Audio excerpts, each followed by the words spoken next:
प्रणाम साथियों, राधे राधे, जय श्री कृष्ण। कैसे हैं आप सब? आशा करता हूँ पूर्णतः स्वस्थ और प्रसन्न होंगे।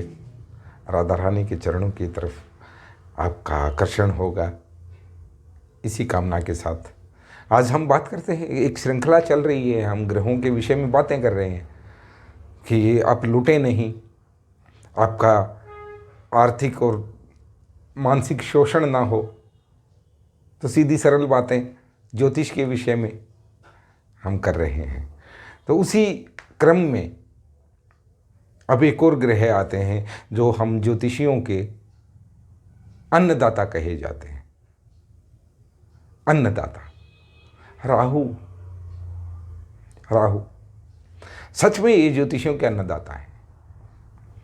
बड़ा भय व्याप्त है इनका मार्केट में, है ना। ये हैं कौन? ये करते क्या हैं? ये आपके जीवन को किस प्रकार प्रभावित कर सकते हैं? क्या बदलाव ला सकते हैं? और इनकी प्रसन्नता से क्या हो सकता है, अथवा इनकी जो नकारात्मक गति है उससे आपके जीवन पे क्या प्रभाव पड़ सकता है? इनसे कैसे बचें, इनको प्रसन्न कैसे रखें? देखो, 9 के 9 ग्रह हैं ज्योतिष में जो वर्णित हैं, इनको प्रसन्न तो रखना ही पड़ेगा। समय अच्छा हो, समय अनुकूल हो तो सब अनुकूल हो ही जाता है, लेकिन फिर भी बहुत लोगों को उत्सुकता रहती है। इसलिए ऐसे वीडियो बनाने पे हमें मजबूर होना पड़ता है। लोग ना जाने कैसे कैसे आपको पथभ्रष्ट करेंगे, ठगेंगे, बहुत कुछ व्याप्त है, आप जानते हैं। तो आज हम बात कर रहे हैं राहु के बारे में। राहु, पहले तो राहु कौन है ज़्यादातर लोग जानते होंगे।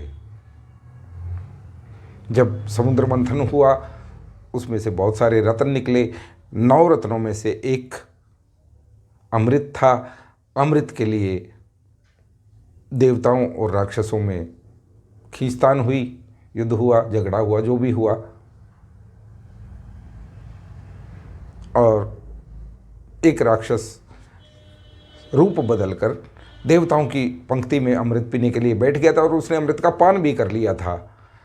तो भगवान ने उसकी गर्दन काट दी।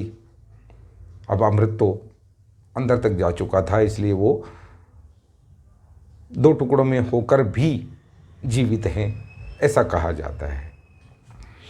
तो वो 2 टुकड़े कहलाए, एक राहु एक केतु। शीश राहु है, धड़ केतु।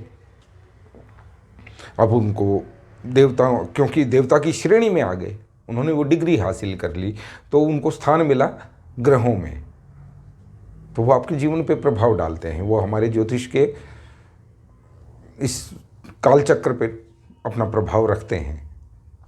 अब उनको ड्यूटी क्या मिली? ड्यूटी इनको मिली शनिदेव, क्योंकि मजिस्ट्रेट हैं, यूनिवर्सल जज हैं, मैं पहले बता चुका हूँ। तो उनके ये सेनापति हैं। जैसे जज होता है कोर्ट में, यदि आपने देखा हो, तो वहाँ मार्शल्स की नियुक्ति की जाती है। कुछ मार्शल्स होते हैं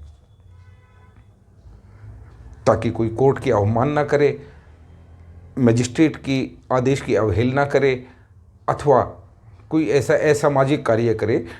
तो मजिस्ट्रेट खुद तो उठ के नहीं जाएंगे ना, वो मार्शल्स को ऑर्डर करते हैं और मार्शल्स उसको उसके अनुरूप दंड देते हैं, अथवा कोर्ट से बाहर कर देते हैं, या जो भी वो करते हैं। ऐसा ही कुछ ड्यूटी इन दोनों की लगी।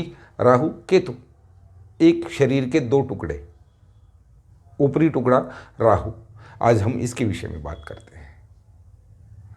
ये आपके जीवन पे कैसे प्रभाव डालते हैं, क्योंकि जन्म से तो राक्षस थे, बन गए देवता। अब ये पाप और पुण्य आपके जीवन के, आप जो भी करते हैं उसकी बॉर्डर लाइन पे खड़े हैं। बॉर्डर लाइन पे खड़े रहते हैं ये पाप और पुण्य। जैसा आपने काम किया, कर्म किया, वैसा ही प्रभाव ये तुरंत आपको देना प्रारंभ कर देते हैं शनिदेव के आदेश से। तो राहुदेव क्या क्या करते हैं? राहुदेव आप सबसे पहले प्रभावित करते हैं आपकी बुद्धि को।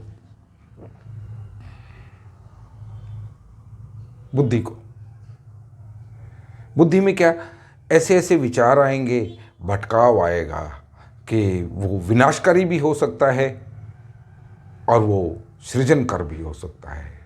जैसे आपके कर्म होंगे, हर चीज़ कर्म से रिलेट करती है।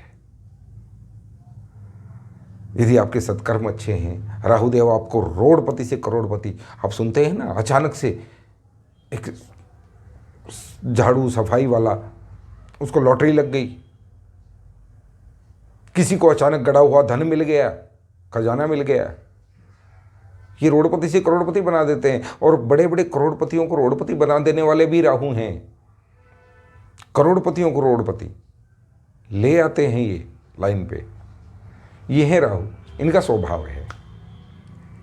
अब इनके स्वभाव के अकॉर्डिंग बात करें तो अब इनसे बचें कैसे, और पता कैसे चले कि हमारे राहु दूषित हैं अथवा शुभ हैं। शुभ अशुभ दोनों फल ये देते हैं, तो पता कैसे चले। पता चलने में कुछ लक्षण मैं आपको बताऊं, छोटे छोटे। यदि राहु आपके दूषित होंगे, आपको पेट से संबंधित, सांस से संबंधित कुछ रोग होने लगेंगे, दांतों से संबंधित रोग होने लगेंगे। आपको अंदाजा लगा लेना चाहिए कि राहु दूषित हैं। आपके मकान की छत से पानी का टपकना, राहु दूषित है। बहुत मकान है, हमने ऐसे देखे, पानी टपकना बंद ही नहीं होता, सारे उपाय कर लिए, राहु दूषित है। आपके बनते बनते काम अचानक बिगड़ जाना, आपकी बुद्धि ऐसी भ्रष्ट होना, गलत फैसला ले बैठे, राहु दूषित है। आप भ्रमित हो जाते हैं, लालच में आ जाते हैं, ये बुद्धि भ्रष्ट बहुत करते हैं ना, तो आप भ्रमित हो जाते हैं। वहाँ ये अचानक से इतना फ़ायदा हो सकता है, मैं वहाँ पैसा लगा दूँ, वहाँ पैसा लगा दूँ, और आपको हानि होती है, राहु दूषित हैं। आप अपने मकान में अचानक तोड़ फोड़ करने लगते हैं, इसको यहाँ से तोड़ के ऐसे बना दूँ, आपका वास्तु खराब हो जाता है, राहु दूषित हैं। ये ऐसे काम करवाते हैं, इनका स्वभाव है बुद्धि को भ्रमित कर देना। और ये अटैचमेंट गुरु हैं, अटैचमेंट के देवता हैं, लगाव के देवता हैं।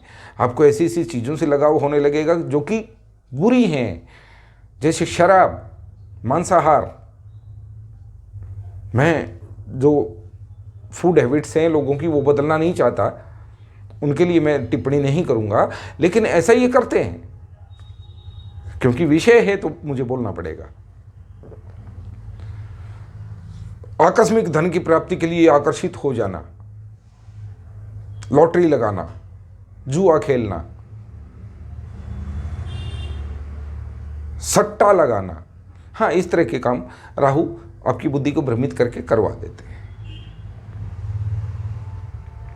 आपके घर में बहुत सारे जाले लग गए, राहु दूषित है। आपके घर में लाल चींटियां आने लगी हैं, जान जाइए कि राहु कहीं ना कहीं नाराज हैं आपसे। तो इन्हें प्रसन्न कैसे किया जाए, इनसे कैसे बचा जाए। ये शनिदेव के सेनापति हैं भैया, वो मजिस्ट्रेट हैं, ये मार्शल हैं, इनसे भी थोड़ा ध्यान रखना पड़ेगा ना। तो ध्यान रखने के लिए अब आप क्या करें, इनके भी बड़े अच्छे अच्छे आसान उपाय।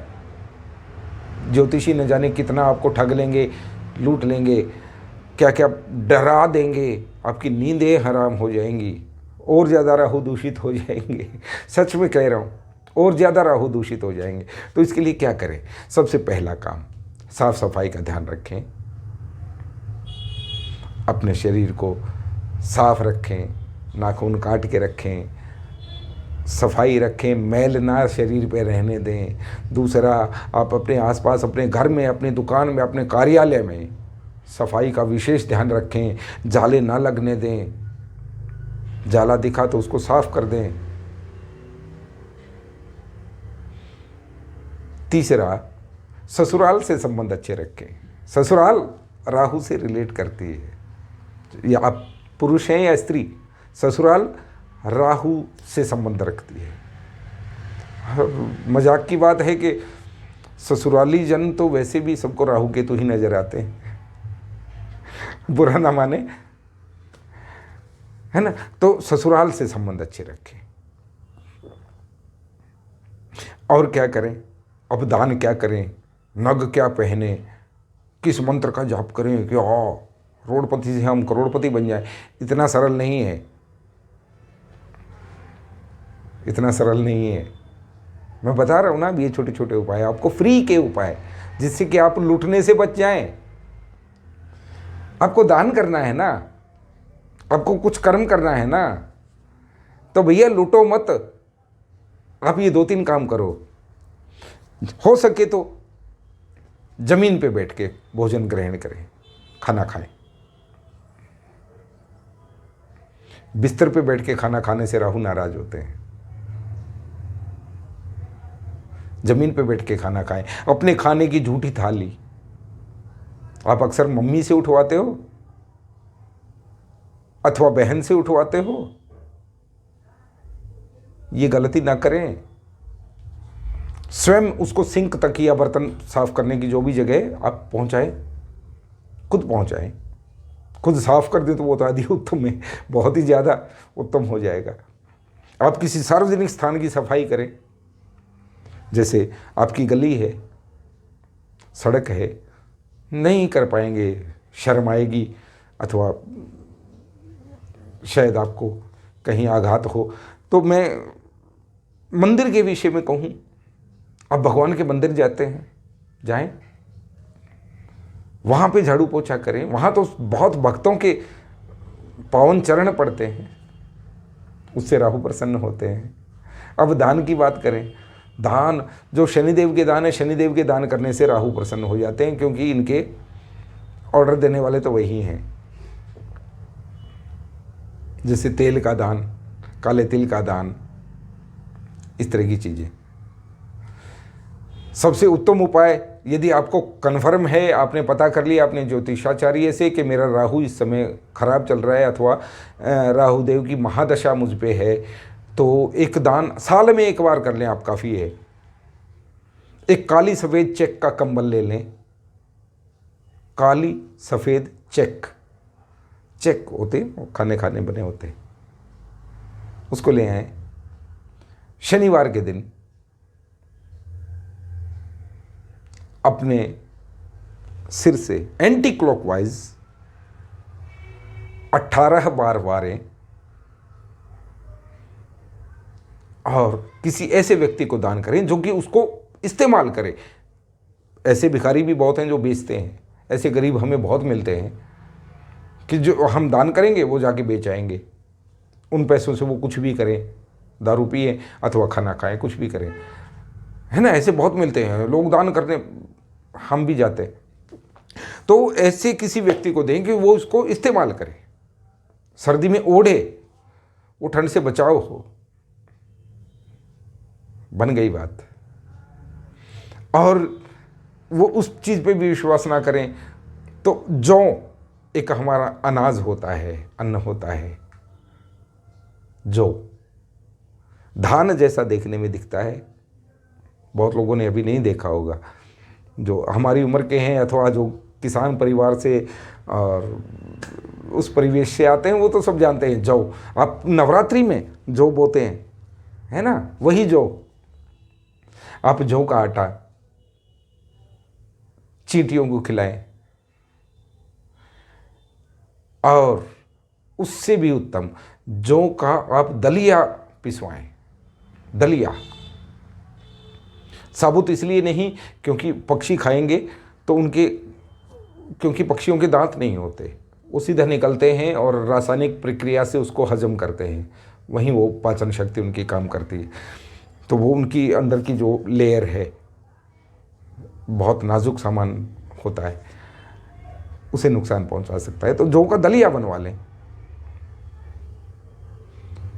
एक मुट्ठी जौ का दलिया नित्य, खुद अन्न खाने से पहले, खुद भोजन करने से पहले किसी भी समय सुबह पक्षियों को डालें, खास करके कबूतरों को डालें। बड़ा सरल उपाय है।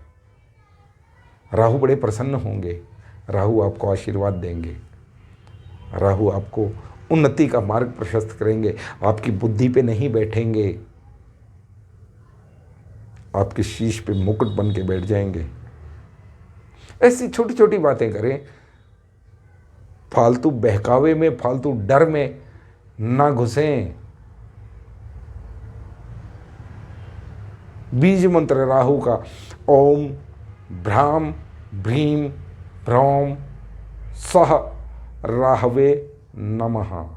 ओम भ्राम भ्रीम भ्रौम सह राहवे नमः। इस मंत्र का उच्चारण यदि आपने करना है, यदि आप करना चाहते हैं, तो 18 के गुणक में शनिवार को सूर्यास्त के समय अथवा सूर्यास्त के बाद करें। बताने वाले ना जाने क्या क्या बताएंगे, सही मार्ग नहीं दिखाते। मेरा बस स्वभाव ही ऐसा है कि मैं, यह भगवत कृपा है, लाडली जी की कृपा है कि आपको सीधा मार्ग दिखा दूं। लोग सीधा मार्ग नहीं बताते, आप यहाँ से जाएं, उस गली में मुड़ जाएं, वहाँ से जाएं, इधर मुड़ना, यहाँ से जाएं, और फिर चौथे मोड़ से आप लेफ्ट टर्न करेंगे, वहाँ से 18 कदम आगे जाके राइट मुड़ेंगे। ऐसे रास्ते बताने वाले बहुत मिलेंगे आपको। मैं कोशिश करता हूँ जितना अर्जित किया है मैं आपके साथ बांट दूँ, आपको बचा लूँ। एक बचा, मैं बचा। ऐसा मेरी किशोरी जी मुझे प्रेरित करती हैं, मुझे प्रेरणा देती हैं। राधे राधे। प्रसन्न रहें, स्वस्थ रहें, आनंदित रहें।